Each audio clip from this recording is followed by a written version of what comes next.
ओम नमः शिवाय। What is the best revenge? तो महाभारत की छोटी सी कहानी के साथ बताऊंगा आपको। जब कुरुक्षेत्र का युद्ध शुरू हो जाता है तो गुरु द्रोणाचार्य के बाजू में आके कर्ण खड़े हो जाते हैं, पूरे तीर और सब रेडी करके। अब तो मैं पांडवों को दिखाऊंगा। लेकिन तब तक क्या हो जाता है, गुरु द्रोणाचार्य नहीं चाहते हैं कि ये अपने बाजू में रहे। वो सीधा बोल देते हैं, कर्ण तुम हो कौन? ना तेरे पिता का पता, ना तू क्षत्रिय। तब तक तुरंत अर्जुन, नकुल, सहदेव भी अपमान कर देते हैं और वहां से भीष्म भी बोल देते हैं, तू तो सूत पुत्र है।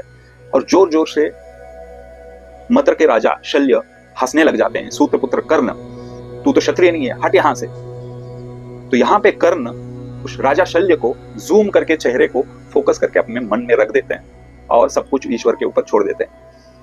कुछ ही दिनों में लड़ाई के दौरान भीष्म पिता कांटों पे सो जाते हैं, गुरु द्रोणाचार्य मर जाते हैं। अब इनके कौरवों के पास सेनापति ही नहीं है, क्या करेंगे? तब तक राजा शल्य भागते हुए दुर्योधन के पास आते हैं, बोलते हैं मैं सेनापति बनूंगा। लेकिन दुर्योधन को पता है सेनापति बनने लायक सिर्फ एक ही व्यक्ति है अभी, वो है कर्ण। तो कर्ण के पास ये प्रस्ताव रख देते हैं।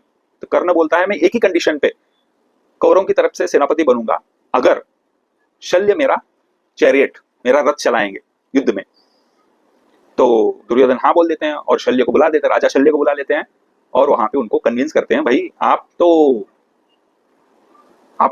चैरियट चलाने में बहुत माहिर हो और आपके सामने श्री कृष्ण स्वयं रथ चला रहे हैं अर्जुन का, तो आप उनके इक्वल हो। ऐसे कन्विंस करके उनको कर्ण का चैरियटर बना देते हैं। अब युद्ध शुरू हो जाता है। अब कर्ण के मन में वो सारी चीजें हैं।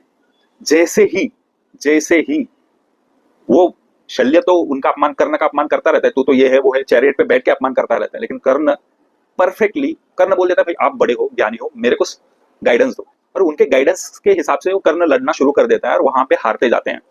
यहाँ पे शल्य मतलब अपना कॉन्फिडेंस खो देता है, यहीं पे सारा रिवेंज खत्म हो गया, अपमान हो गया शल्य का। इस तरीके से जब हम सरेंडर करते हैं ना, जिन्होंने भी हमारे साथ बुरा किया है, हम जब ईश्वर पे सरेंडर करते हैं ना, वो खुद सारी चीजें परफेक्टली बना के देते हैं। And that is the best revenge. धन्यवाद।